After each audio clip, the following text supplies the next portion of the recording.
Join us for a first look of the new Maserati supercar, the Maserati Mc20. Let's go.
Maserati, of course, always has been about design, but the purpose of this vehicle is not primarily design. It's supposed to be a fast supercar, and that's why the front grille is also not like even bigger to be more masculine. It just has the size that it's needed for cooling, and this is the whole scheme of this vehicle. Everything is designed or laid out in a way that it serves a function, that it serves a purpose. Pretty interesting. 4 meters 67, 15 foot 3 or 184 inches is the length of the Maserati Mc20. And the very interesting thing is that this is here the coupe with combustion engine. There will also be a convertible with combustion engine. This one will have some strengthened measures at the side, but then without this fixed roof. And there will also be an electric version, so an all-electric version for the same car. They will use the same chassis, all three versions, but then a little bit more modified. In the EV version, there will be the battery pack getting more weight to the vehicle. Therefore, again, the chassis has to be strengthened. But the same base chassis, very interesting. Made from carbon fiber. You can also see it here in the lower part. And that's why also this car is so light. So just under 1,500 kilograms. And that's really amazing for the power that this car has. So you have to imagine that's 2.33 kilogram per horsepower, per 1 horsepower. And that's really, that's nothing actually. Midship engine concept, at least here for the combustion engine version. This is a 3-liter V6 twin turbo, 630 horsepower, 730 newton meters of torque, 8-speed dual clutch transmission, and acceleration to 100 kilometers is 2.9 seconds, to 200 kilometers 8.8 seconds. Maximum speed 325 kilometers or 200 miles per hour.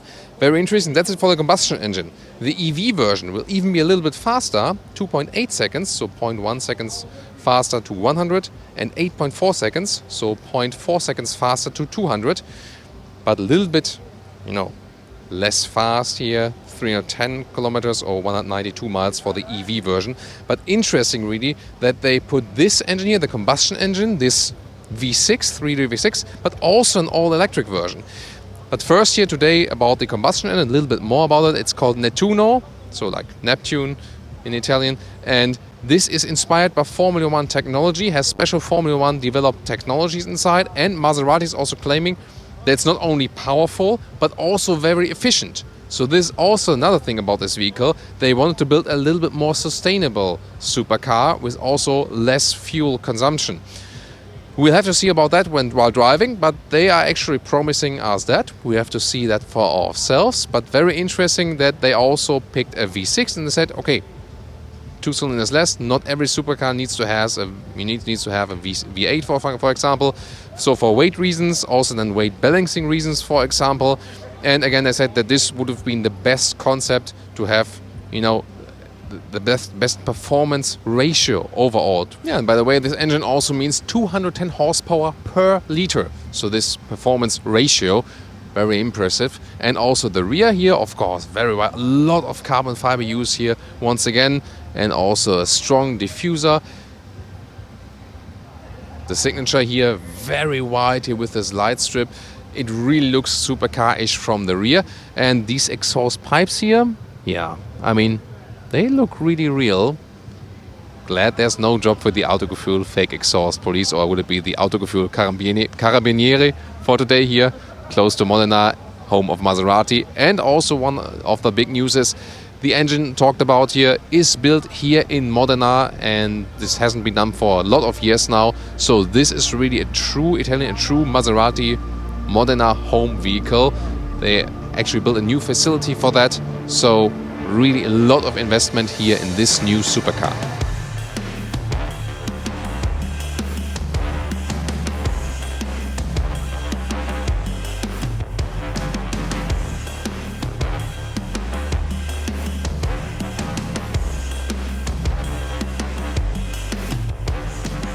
Here we can see these butterfly doors, a lot of carbon fiber use, as I said, carbon fiber chassis, pretty interesting.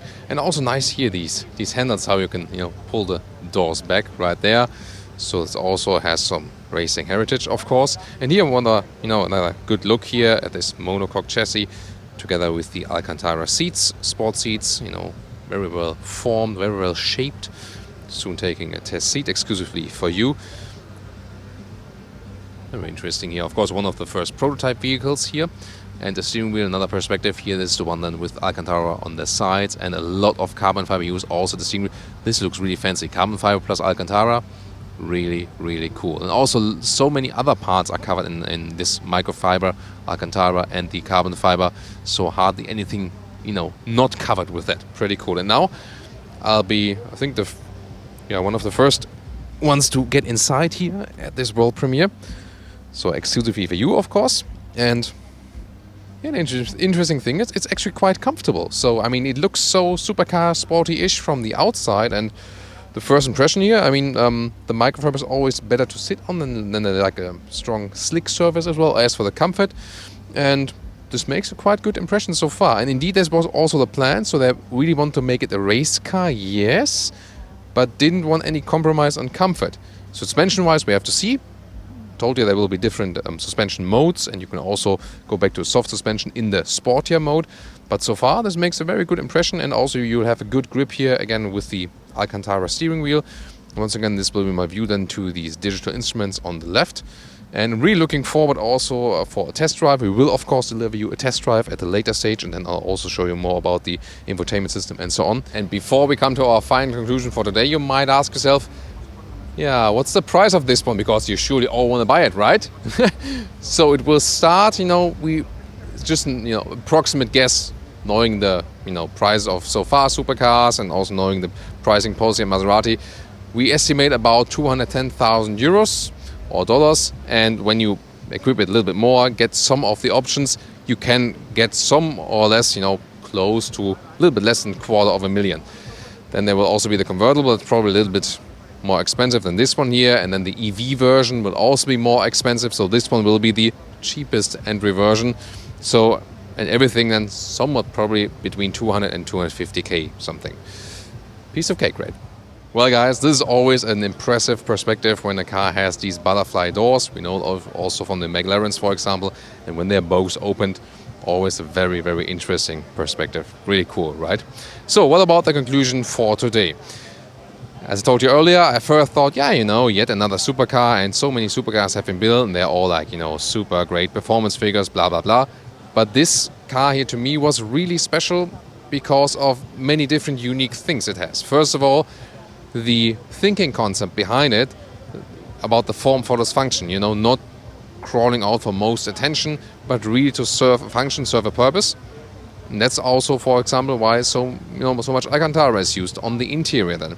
And also the thought of producing a more sustainable supercar, both for the interior, for example, but also with a better fuel economy, for example. Really interesting with this Formula 1 use, also as for the midship engine concept. And of course this concept not to have it as coupe and convertible combustion engine-wise, but also as an all-electric supercar and offering everything of that. So far it was maybe only electric supercar, or than the classic combustion engine supercar. So really interesting that they have such a high investment building an own facilities, especially for this vehicle. here in Modena, where so far the Gran Cario and the Gran Coupe were being built. And then in these 3 different versions. So it's quite obvious that it can't be that profitable for them. It's really an image project to scream out that, hey, we're Maserati, we're back, with something very special. And this car is also there to influence all the other series production cars that are to come, which are more affordable, of course. This supercar, of course, will be super expensive, as the name Supercar says, yeah. Design-wise, you can see it's more seamless. Of course, the doors scream for attention, but besides that, no big wings and so on, and really interesting that they use all the downforce then with using the lower floor, and of course, very impressive performance figures, both for the combustion engine and for the EV version that is then to come later.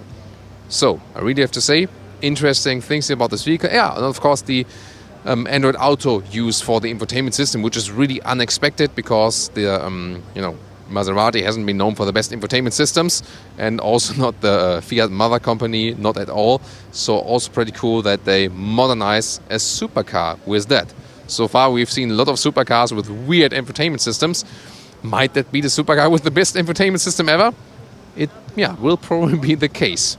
So I hope you enjoyed our insight here for today. We will keep you updated with the development of this vehicle. We will tell you when we can drive it, definitely, and also the different versions, so more to come here on our channel.